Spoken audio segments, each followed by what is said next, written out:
Monsieur le Premier ministre, hier soir, au repas annuel du CRI, vous avez dénoncé, je cite, « les leçons de morale de certains bien au chaud expliquées à la société israélienne qu'ils surréagissent ».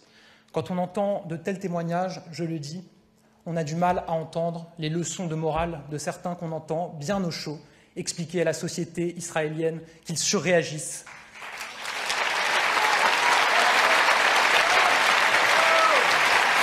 Massacrer 40 000 êtres humains, en majorité des femmes et des enfants, c'est donc dans votre bouche une simple surréaction.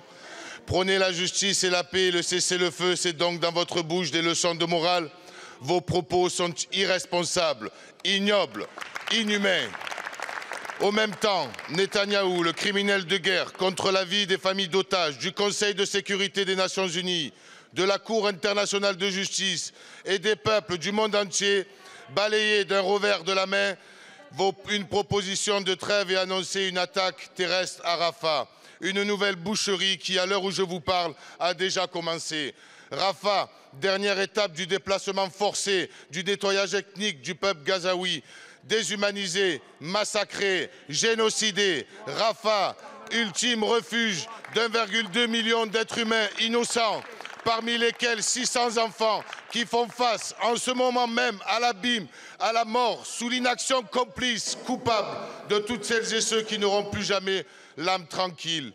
On ne fait pas la guerre pour se débarrasser de la guerre, Monsieur le Premier ministre. À Rafah, c'est l'humanité elle-même qui est souillée. Notre République doit ici à la hauteur de ses principes.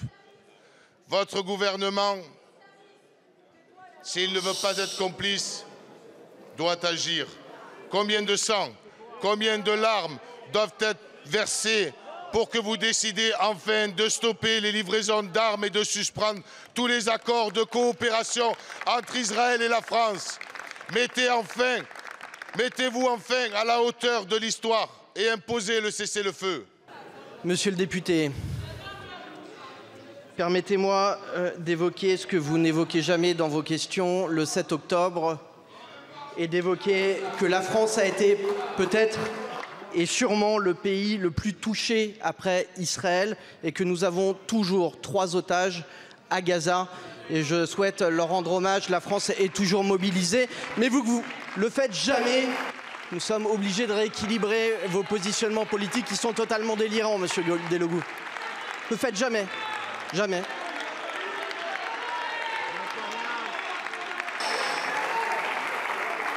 D'ailleurs, la Cour de justice internationale que vous citez très souvent en faisant dire notamment ce qu'elle ne dit pas, demande la libération des otages de manière imminente. Nous aussi et vous aussi, j'en suis sûr.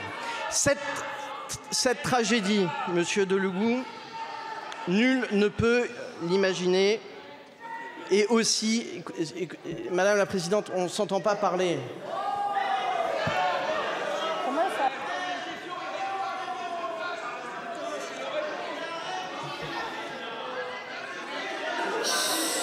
S'il vous plaît, on laisse...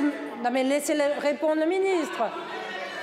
Ben non mais attendez, si vous faites les questions et les réponses, ça n'ira pas. Donc s'il vous plaît, un peu de silence. Mesdames, Messieurs Monsieur le ministre les députés, a la parole, ça suffit. Cette tragédie, nul ne peut l'ignorer, est aussi celle des Palestiniens. La situation humanitaire à Gaza est catastrophique. Elle justifie à notre demande un cessez-le-feu et, je le dis, le refus d'une offensive à Rafah.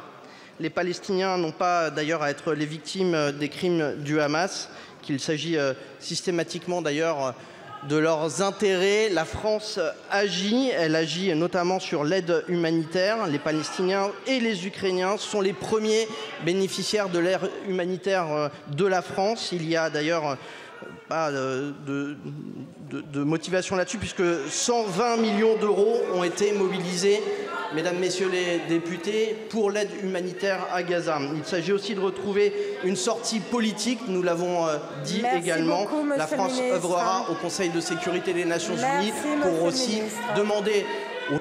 Merci. Alors que le Hamas venait d'accepter la proposition d'accord de cessez-le-feu des médiateurs qataro-égyptiens, le gouvernement israélien a décidé de mener une attaque terrestre à Rafah. l'ampleur et la gravité des souffrances infligées aux civils palestiniens est incommensurable. Et malgré tous les efforts des travailleurs humanitaires, elles doivent cesser. Déjà en 7 mois, plus de 35 000 morts, dont 14 000 enfants. La communauté internationale, la France, doit réagir au plus vite pour obtenir un cessez-le-feu immédiat et la libération des otages israéliens. La Cour internationale de justice a ordonné à Israël de prendre des mesures conservatoires afin de prévenir le génocide contre les Palestiniens à Gaza. Il est grand temps que la communauté internationale prenne ses responsabilités à l'égard du gouvernement israélien pour le contraindre à respecter cette décision. Cela passe notamment par un embargo sur les armes à destination d'Israël et la suspension immédiate de l'accord d'association entre Israël et l'Union européenne. Si nous saluons la position de la France au Conseil de sécurité des Nations unies, soutenant la demande de la Palestine de devenir membre de l'organisation onusienne, nous vous encourageons également à reconnaître au plus vite l'État de Palestine aux côtés de l'État israélien. La France doit maintenant réagir avec force contre les violations du droit international commises quotidiennement par le gouvernement d'ultra-droite israélien, de plus en plus contestées par les citoyens israéliens eux-mêmes. Au lieu de criminaliser les mobilisations en faveur d'un cessez-le-feu et de la paix, la France devrait se demander comment l'histoire jugera le comportement des Occidentaux vis-à-vis de la guerre à Gaza. Il en va de notre crédibilité. Je vous remercie, Monsieur le Président Chassaigne, d'avoir fait mention des otages israéliens et français à Gaza. Je le dis parce que c'est tellement rare, venant malheureusement de la NUPES, et notamment de la France insoumise, qui n'a jamais de mots pour nos otages. Et je le dis, ces indignations sélectives, elles doivent cesser. Elles doivent cesser de la part de ceux qui font toujours entendre une voix contre Israël, mais qui sont sans voix face au Hamas et à ces exactions qui sont commises. Les indignations sélectives de ceux qui cherchent toujours à souffler sur les braises, organiser des blocages, organiser des manifestations devant les universités, jamais pour parler de nos otages, jamais pour parler d'Israël. 42 Français sont morts lors de cette attaque, 3 sont encore retenus en otage. Monsieur le Président, oui, la situation humanitaire à Gaza est catastrophique. Et oui, les civils doivent toujours être épargnés. Vous l'avez dit, hier soir, les forces armées israéliennes sont entrées dans Rafah, ville du sud de la bande de Gaza, où se trouveraient jusqu'à présent plus d'1 million de personnes. Le président de la République a dit très clairement sa préoccupation face à cette offensive. Il a eu l'occasion de le dire très directement au président israélien, au Premier ministre israélien, Benjamin Netanyahou, qu'il a appelé dimanche pour lui dire sans ambiguïté. Monsieur le Président Chassaigne, bien loin des caricatures, la position de la France est sans ambiguïté, exiger un cessez-le-feu immédiat, rechercher la paix par tous les moyens, éviter l'escalade dans la région et permettre à l'aide humanitaire d'arriver. C'est pour cela que notre pays s'engage. C'est pour cela que nous avons soutenu à l'ONU des résolutions appelant à un cessez-le-feu humanitaire. C'est pour cela que le président de la République et le ministre des Affaires étrangères multiplient les échanges avec Israël, avec nos partenaires dans la région, pour faire cesser les combats. Quant à la situation humanitaire, notre réaction a là aussi été forte, immédiate, elle le reste. Nous avons été le premier pays occidental à larguer directement de l'aide humanitaire pour la bande de Gaza. Nous avons envoyé le Dixmude au large des côtes de Gaza et soigné des centaines de Palestiniens à son bord. Nous travaillons en coordination très étroite avec la Jordanie et l'Égypte pour soutenir des actions humanitaires et nous le redisons, Israël doit faire en sorte que l'aide humanitaire puisse parvenir en quantité suffisante à la population civile de Gaza. C'est son obligation au titre du droit international. Monsieur le Président Chassaigne, je le redis, la France est, reste et restera une puissance d'apaisement. Nous soutenons le cessez-le-feu, nous nous y employons fermement et dans ce drame que vit le Moyen-Orient, nous n'oublions aucune victime. Madame la ministre de la Culture, ce vendredi 3 mai, votre collègue aux Affaires étrangères a célébré la 31e journée mondiale de la liberté de la presse dans une vidéo sans avoir un seul mot pour l'endroit où les 3/4 y sont morts en 2023. Cet endroit, selon le comité de protection des journalistes, c'est Gaza, car c'est en Palestine que plus de 100 journalistes ont été assassinés par l'armée israélienne. Le jour anniversaire de la liberté de la presse dans le monde, l'incapacité du gouvernement à dénoncer clairement ces atrocités perpétrées par l'armée israélienne le rend complice du drame, complice, pendant que des journalistes sont tués de sang-froid depuis des années, à l'image de Shirin Abu Akleh, assassinée en 2022 d'une balle dans la tête par l'armée israélienne, complice, car mutique, pendant que Netanyahou fait disparaître les preuves, parce qu'à chaque journaliste qui rend son dernier souffle, c'est un peu de la vérité dans ce monde qui s'évapore. Et pendant ce temps-là, vous interdisez nos réunions publiques, vous nous empêchez de nous exprimer, mais c'est votre silence sur le génocide en cours qui est criminel. Et quand vous parlez, c'est pour mentir au sujet de notre jeunesse française qui se mobilise en faisant passer pour un appel au meurtre, ce qui n'est rien d'autre qu'un appel au secours. Dans notre pays, un multirécidiviste condamné pour provocation à la haine raciale peut arpenter librement les plateaux télé, mais un humoriste qui fait une blague approuvée par le tribunal est mis à pied sur notre service public. Qu'il est triste ce service public qui se dit Charlie mais qui bâillonne la bande à Charline.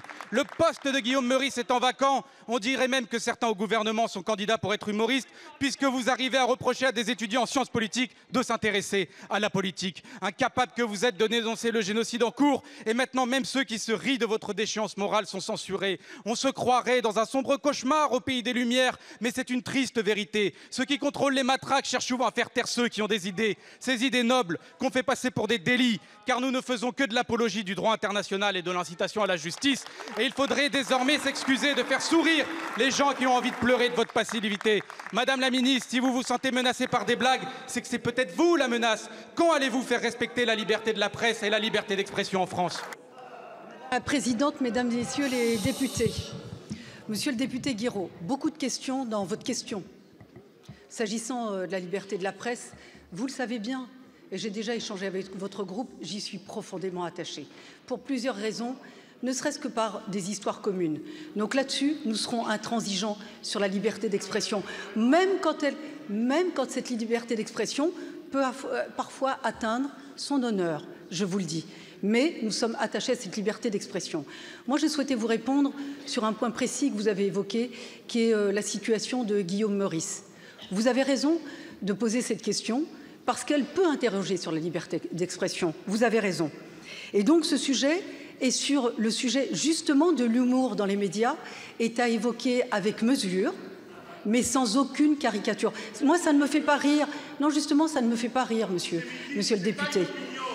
En octobre 2023, vous le savez, l'Arcom, non, parce que c'est important de le préciser, parce qu'il peut y avoir de la confusion entre une décision de justice qui a classé justement une plainte et puis une décision de l'Arcom. En octobre 2023, l'Arcom avait mis en garde de manière très argumentée. Je vous renvoie aux détails de sa décision. France Inter, suite à la chronique de Guillaume Meurice. Ces éléments étaient parfaitement connus et aussi, de manière aussi rapide de Guillaume Meurice. Malgré cela, non mais je sais que ça a créé de la confusion, donc autant éclairer ce point. Malgré cela, Guillaume Meurice a refait sa chronique à l'identique. Et donc, s'imposant à nouveau soit un signalement, donc une saisine de l'Arcom, voire à une sanction de l'Arcom, Radio France ne pouvait pas ne pas réagir. Et donc, vous indiquez à juste titre le classement par la justice de la plainte. Mais cela n'est pas en contradiction avec la décision de l'Arcom. Pourquoi? Parce que l'Arcom, elle ne fait pas respecter le code pénal, mais le cahier des charges qui est imposé à Radio France. Et donc Radio France n'avait pas d'autre choix de convoquer... Madame la ministre. Merci beaucoup, Madame la ministre. La parole est à Madame...